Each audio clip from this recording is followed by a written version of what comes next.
I mean, Terence Crawford has had an amazing career against a lot of very good fighters and world-class fighters, and honestly has barely lost a round. When you look back at Bud Crawford's career, there is something really special. There's nothing to do, but damn, like, what else do you gotta do? he's a 3-time undisputed champion. You looking small? What you mean I'm looking small? You looking small? Like, it's just that, like, you gotta really hurt that dude to turn him away and to try to stop him from doing what he want to do. So skillful, yes, but this and this. Fighters are scared of Terence Crawford because of a number of insane reasons. Roy Jones Jr. even mentioned that Canelo looked nervous standing across from him in their face-off. What makes Crawford frightening is not just a skill, but the way he stays calm while reading every move. Worried about Bud, and Bud knew that. And Bud being the older guy, Bud kind of looked him in his eye and made him turn away first. That was a victory for Bud. That was Bud's first victory. Anytime that happens, if something else don't come around or something else don't happen to undo that. He rarely gets hit clean and punishes mistakes with perfect timing, leaving opponents feeling like they have no way to win. Paulie Malignaggi highlighted how Terence Crawford has built one of the most remarkable records in boxing. He became an undisputed champion 3 different times, something almost unheard of in modern boxing. You got a problem. Flawless. I mean, Terence Crawford has... And he did it by facing the top names rather than taking easy fights. What impressed Paulie the most was not only Crawford's wins, but the way he avoided punishment. Had an amazing career against a lot of very good fighters and world-class fighters, and honestly has barely lost a round. When you look back at Bud Crawford's career, there is something really special. It's one of those things now, because now I've now seen back-to-back generations of Floyd Mayweather and Bud Crawford, and man, you know, it's one of those things where now I understand why the people that lived in the Ray Leonard era say, you know, wish we could see Ray Leonard against Mayweather, and how that would be. Because it just leaves such an empty feeling when you have such special fighters that were in different generations, and you saw both of them. You know, I saw the entirety of the Mayweather generation. I saw the entirety of the Bud Crawford generation. Just incredible. Really, really incredible. And I know Mayweather gets a lot of hate, but for me, he's a tremendous, tremendous fighter. And Terence Bud Crawford is in that realm as well. And it's a fight we'll never get to see. So what are we going to do, you know? It'll be up to the fantasy fights, you know. But let's get into it, man. You know, I want to get into the undercard as well and some of my thoughts on the Netflix show. But let's get into the main event first. Crawford really boxed very, very well, very, very intelligently. The question mark was what happens when Crawford gets hit cleanly. I'm not sure he got hit cleanly at the whole fight. You know, he got hit with some partial shots. Some shots landed cleanly, but by the time Canelo started landing anything cleanly, I think he was hesitant because he was getting countered so much that he was taking some of the steam off the shots in order to hope to be more accurate. Because even late in the fight, there were a couple of shots that Canelo landed, but they barely moved. Rarely getting hit cleanly while dominating opponents. His career record speaks for itself. 41 wins with 31 knockouts and no losses. Paulie described his run as historic and pointed out that Crawford's recent triumph over Canelo signaled more than just another victory. To him, it felt like the start of a new era, similar to how Floyd Mayweather once ruled his time. Defense as much as I watch offense. So, yeah, like I thought, like watching Bud catch those shots off his glove. He looked amazing. So amazing. Yeah, he looked good. Yeah.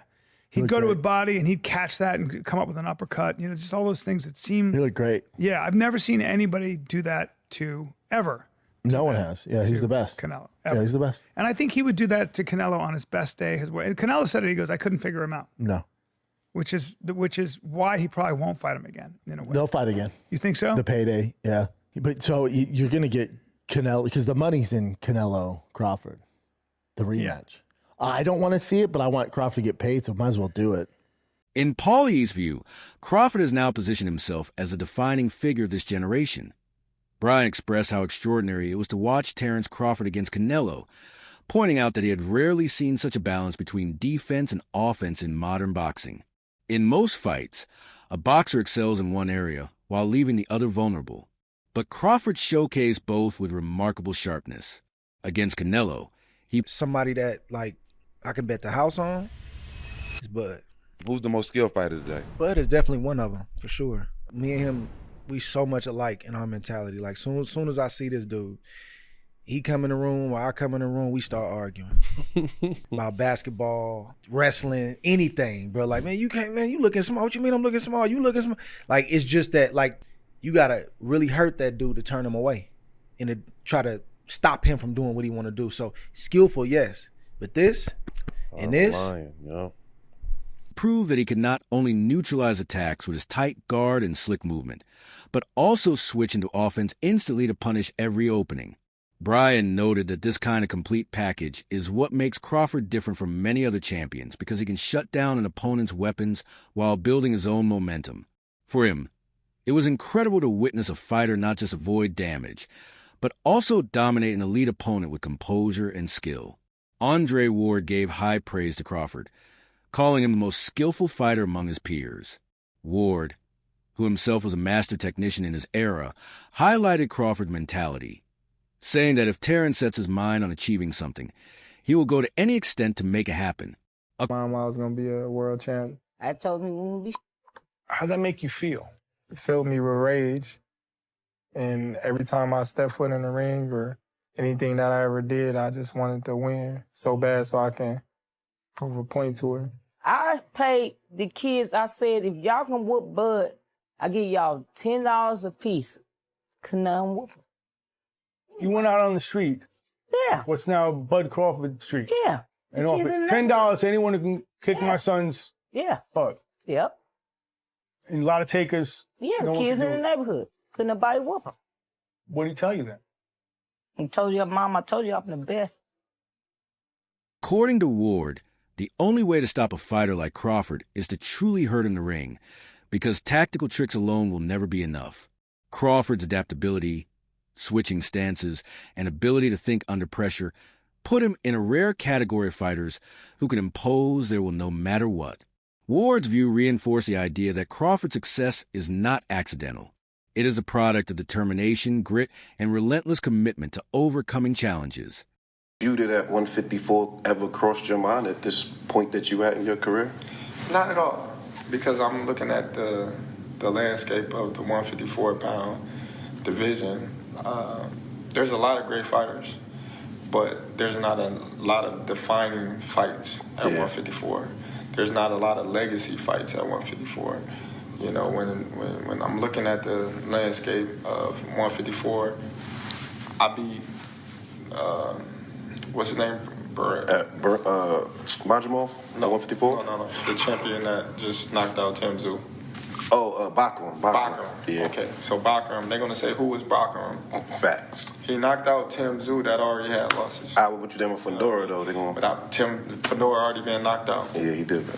So, along my career, I've been criticized and people have taken credit away from me just to try to diminish my accomplishments just off of Crawford's journey has also been deeply personal, shaped by the influence of his family. He often recalls how his father predicted that he would one day become an undisputed world champion, instilling belief in him from an early age. At the same time, his mother was skeptical Eichel never fully convinced he would make it to the top. Instead of discouraging him, that doubt became his fuel. Mama house. That's where all my belts at.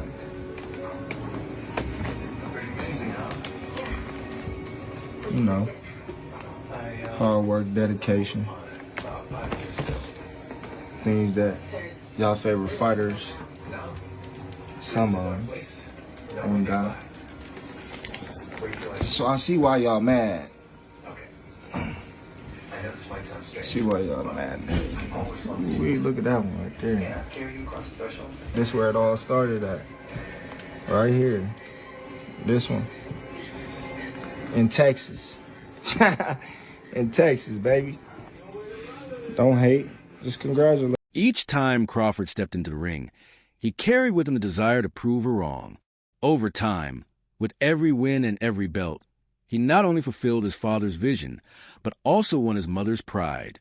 Today, he reflects on that journey with satisfaction, proud that his success has brought both validation and respect from his family, and why Dad used to tell my mom I was going to be a world champ. Canelo's strengths, he knew that he was going to look for the right hook, because I believe that they've been looking at Crawford being hurt by that right hook before. So he neutralized it. He used his jab really well. He boxed beautifully.